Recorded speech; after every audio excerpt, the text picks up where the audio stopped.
கூட்டணி வெற்றி பெற வேண்டும் என்ற முடிவோடு இருக்கிறார்.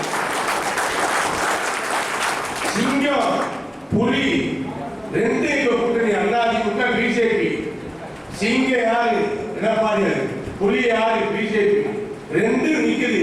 ரெண்ட பார்த்து அப்படி பக்கத்துல இருக்காரு கூட அவர் சேர போகுது. ஜனவரியில பாருங்க, அதிமுக தலைமை கழகத்தை நோக்கி எடப்பாடியுடைய இல்ல நோக்கி எத்தனை அரசியல் தலைவர்கள் வரப்போகிறார்கள். எத்தனை